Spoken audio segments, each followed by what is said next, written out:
하반기에 매매 전세 동시동반 상승됩니다. 지금 당장 움직이셔야 될 것 같습니다. 매매 가격이 상승되면 전세 가격도 함께 상승된다는 걸 반드시 이해하셔야만 합니다. 네, 안녕하세요. 반갑습니다. 이경민의 부동산 하이킥의 이경민입니다. 2013년 하반기에 역전세로 인해서 매매와 전세 동시 동반 하락된다라는 주장이 예전부터 지금까지도 계속 이어지고 있는 상황입니다. 자, 그렇지만 저는 작년 2022년부터 올해 부동산 전망에 있어서 하반기에 오히려 매매와 전세 가격이 동시 동반 상승된다라고 계속 강조를 해왔었습니다. 자, 왜 제가 이렇게 강조를 계속 하고 있을까요? 뒤에 판소를 통해 여러분들이 알기 쉽게끔 풀어드리도록 하겠습니다. 하반기에 매매 전세 동시동반 상승됩니다. 만약에 임대차 시장에 머물러 있는 분들은 반드시 지금 당장 움직이셔야 될 것 같습니다. 자, 기사를 보면서 하나하나 설명을 도와드리도록 하겠습니다. 자, 전셋값이 반등을 이어가면서 역전세난 우려가 불식될 것이라는 전망이 나오고 있다고 합니다. 역전세는 기존 전셋값보다 신규 가격이 하락해서 집주인이 세입자에게 전세 보증금을 돌려주기 어려워진 상황을 말하고 있는 겁니다. 다만 지난 몇 년간 급격히 올랐던 전셋값 수준까지 회복하려면 오랜 시간이 걸릴 가능성이 큰 만큼 당장은 안심할 상황이 아니라는 의견도 나오고 있다고 합니다. 한국부동산원이 발표한 7월 5주간 주간 아파트 가격 동향에 따르면 전국 기준 전세 가격 변동률은 0.02%를 기록했습니다. 이는 지난해 1월 24일 0.01% 이후에 1년 반 만에 지난주 상승으로 전환된 이후로 2주 연속 상승으로 계속 나오고 있는 상황입니다. 서울은 0.09% 올라 지난주 0.08%보다 상승폭을 확대했고요. 두 달여째 상승 흐름을 나타내고 있고 경기도도 마찬가지 0.08% 전세 가격 상승세를 보이고 있는 가운데 수도권은 지난주보다 0.07%가 상승되어 있는 상황입니다. 자, 왜 제가 지금 전세 시장에 들어가고자 하시는 임대차 분들에게 왜 지금 당장 빨리 전세를 봐야 된다, 그렇게 제가 설명을 드리고 있을까요? 뒤에 판소를 통해 알려드리도록 하겠습니다. 자, 2013년 하반기에 역전세로 인해서 매매와 전세 가격이 동시 동반 다시 하락할 거다라는 얘기가 나오고 있는데 저는 거기에 절대 동조할 수 없습니다. 저는 2013년 하반기부터 매매와 전세 동시 동반 상승된다라고 작년부터 내리 설명해 드리고 있습니다. 자, 그 주장은 지금도 변함이 당연히 없고요. 자, 제가 왜 이렇게 주장을 하고 있는지 첫 번째 이유를 말씀해 드리도록 하겠습니다. 우선 전세 수요가 예전보다 훨씬 더 많이 급증을 할 수 있기 때문에 그렇습니다. 자, 지금 현재 이미 통계 지표에서도 나온 것처럼 매매 가격은 상승되어 있는 상황입니다. 수도권 전반적인 대다수의 지역 일대들이 상승으로 전환이 되어 있는 상황인데, 자, 무주택자 입장에서 바라봤을 때 무주택의 가장 큰 특성은 저가 매매해야 된다. 본인들은 바닥에 잡는 걸 기다리고 있기 때문에 계속 무주택으로 유지를 하고 있었던 거고, 따라서 바닥에 매매를 해야 되고 또 신축급 아파트로 매매를 해야 되기 때문에 성공 사례를 계속 만들어야 되기 때문에 그분들은 무조건 매매 가격이 상승되면 집값 반등된 금액에 절대 매수를 하지 않을 겁니다. 자, 그렇다면 이분들이 원하는 바닥, 매매 가격 바닥에 잡으려면 반드시 청약에 도전을 해야만 합니다. 따라서 청약의 대기 수요층들이 계속 늘어나다 보니 대기 수요 증가로 인해서 이분들이 결국 임대차 시장으로 다시 유지를 하거나 유입될 수밖에 없다라는 얘기입니다. 자, 따라서 매매 가격이 상승되면 청약으로 당연히 눈을 돌릴 수밖에 없고, 여기서도 양면성을 띱니다. 그 가운데서도 청약 당첨 확률이 계속 떨어지면서 경쟁률이 높아지는 이런 상황이 만들어진다면 기축 아파트로 다시 선회해서 보고자 하시는 수요층들도 많이 늘어날 수 있지만 또 다른 양면성으로는 전세 시장으로 들어가는 분들도 많이 있을 거다. 자, 그리고 두 번째. 지금 미국 연준의 금리 인상이 한 차례 더 되었습니다. 자, 그런데 연준의 금리 인상은 시장에서 이미 예측을 했던 상황이기 때문에 굉장히 둔감하게 무감각해진 상황에서 인상이 나온 거다.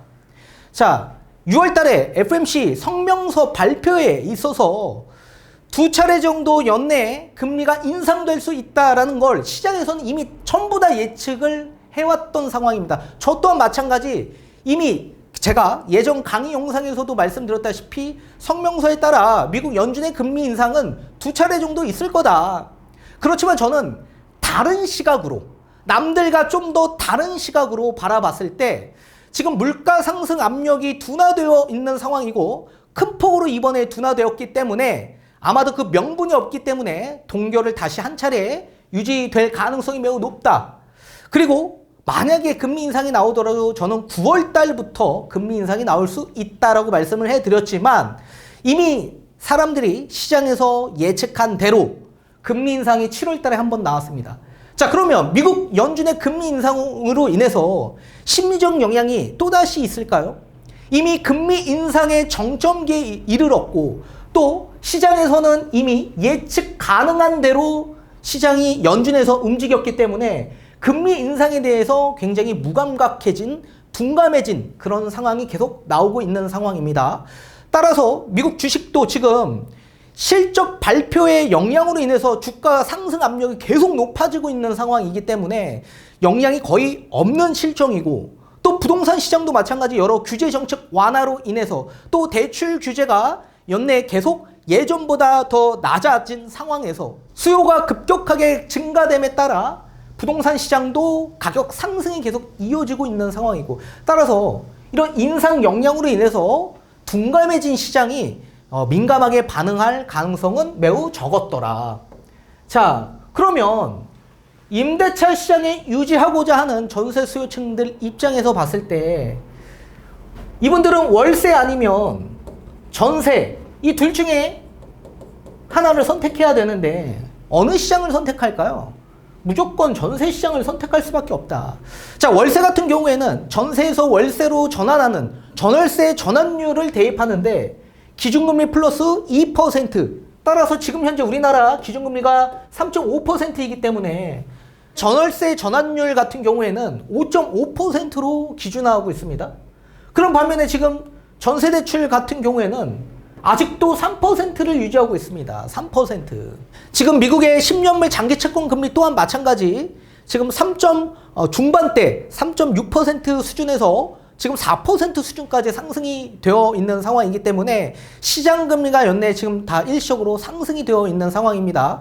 그렇기 때문에 지금 주택담보대출 금리뿐만 아니라 예금 금리 또한 마찬가지 예전보다 좀 더 높아진 상황입니다. 그렇다고 하더라도 거래량이 예전보다 지금 더욱더 증가되고 있는 상황이죠. 금리가 높아지면 높아질수록 거래량이 감소돼야 정상적인데 왜 높아지고 있는 상황일까요? 시장에서 지금 금리 인상에 대한 부분이 둔감해지고 있다라는 얘기입니다. 자, 그리고 전세대출 금리 또한 마찬가지 조금은 인상이 되어 있는 상황이지만 아직도 3%가 나와 있는 상황입니다. 따라서 월세보다 전세로 들어가는 게 훨씬 더 유리한 상황이기 때문에 월세가 아닌 전세로 이동하는 수요층들이 계속 증가되고 있는 상황입니다. 자, 그리고 세 번째, 전세 가격이 이미 바닥을 쳤다. 바닥을. 앞에 기사에서 보신 것과 같이 한국 부동산 통계 자료에 따라 지금 수도권 전반적인 전세 가격 상승률이 계속 상승으로 전환되면서 이어지고 있는 상황이기 때문에 이미 바닥이 다져지고 있다라는 걸 보실 수가 있었습니다. 자, 그런데 저는 그런 통계 지표보다 더 우선적으로 봐야 되는 건 전세가율을 보게 되면 우리가 통계 지표를 보지 않더라도 전세 가격이 얼마만큼 상승될 수 있을지 바닥이 이미 지나진 상황인지 어느 정도 예측 가능하기 때문에 이 지표를 유념 있게 보셔야만 합니다. 자, 전세 가율의 가장 낮은 수치는 평균적으로 보게 된다면 50%대입니다. 이건 지역마다 약간 편차는 있습니다. 투자 수요가 많이 유입되어 있는 강남 같은 지역 일대는 40%대가 가장 낮은 수치로 이어질 수 있고요.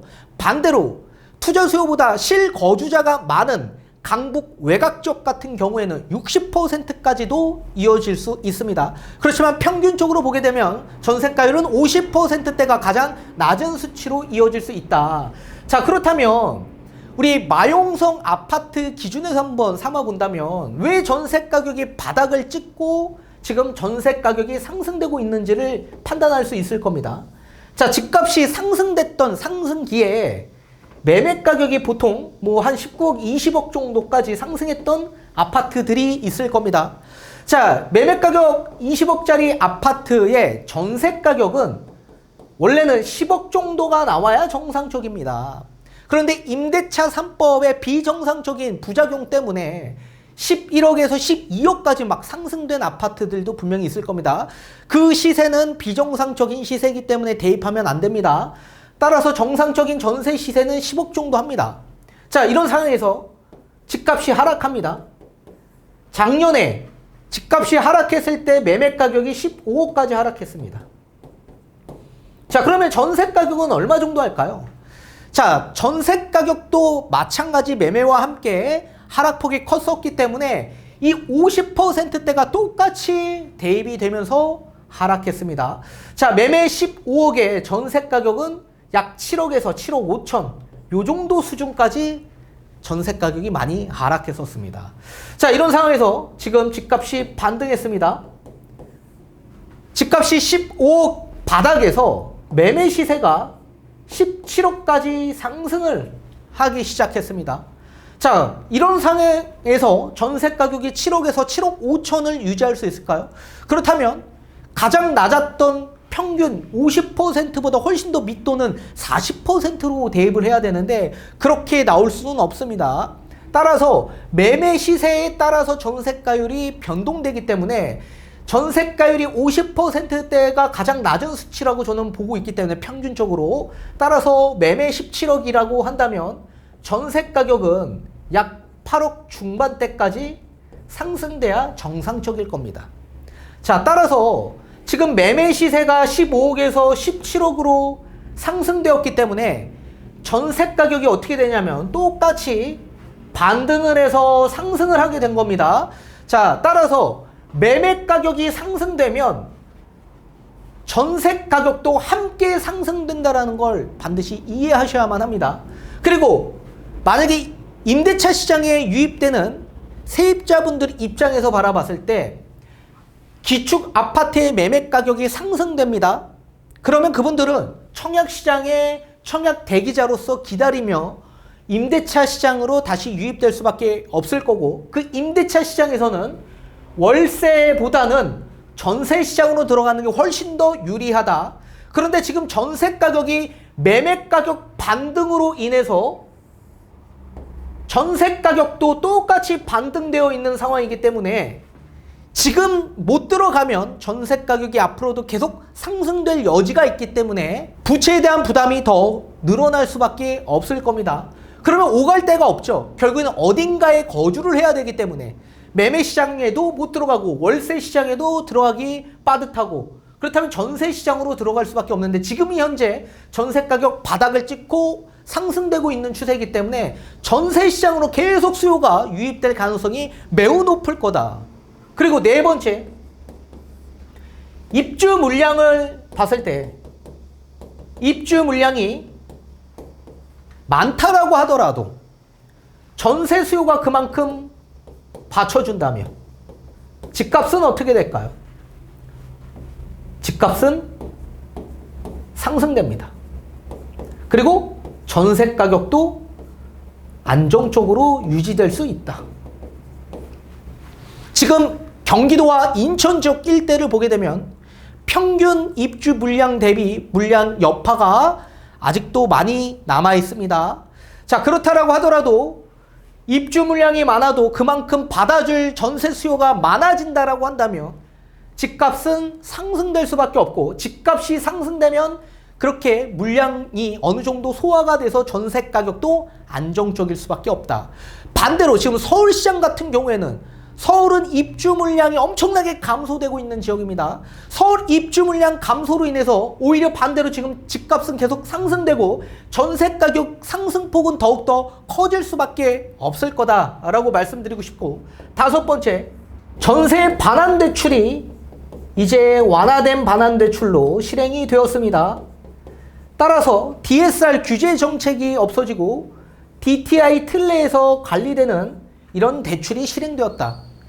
자, 기존에 대출이 많으신 분들 입장에서 바라봤을 땐 이렇게 전세 반환 대출이 규제가 완화된다라고 하더라도 대출이 안 나올 가능성도 있겠죠. 그렇지만 대다수의 다주택 입장에서 바라봤을 땐 뭐 대출을 받아서 집을 여러 채 늘리시는 분들보다는 전세 보증금을 이용해서 다주택이 되신 분들이 많기 때문에 웬만해서는 전세 반환 대출이 아마 나오실 가능성이 매우 높으실 겁니다. 그렇다면 다주택 입장에서는 역전세로 인해서 매도를 계획하셨던 분들이 굉장히 많으셨을 텐데, 이제는 대출이 나오기 때문에 매물들을 회수할 가능성이 매우 높아지겠죠. 그리고 종부세로 인해서 집값 하락에 있어 더욱더 부담이 가중됐던 다주택자 입장에서도 종부세가 똑같이 완화된 상황에서 아마 이번에 종부세를 납부하시게 되실 겁니다.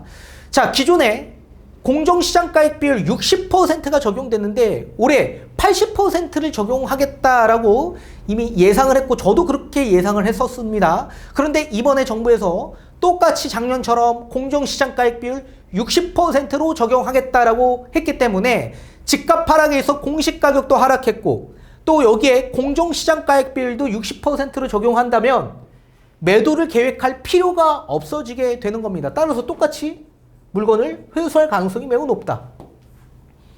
집값이 계속 반등하고 있기 때문에 구태여 지금 매도를 할 필요가 없게 되는 거죠.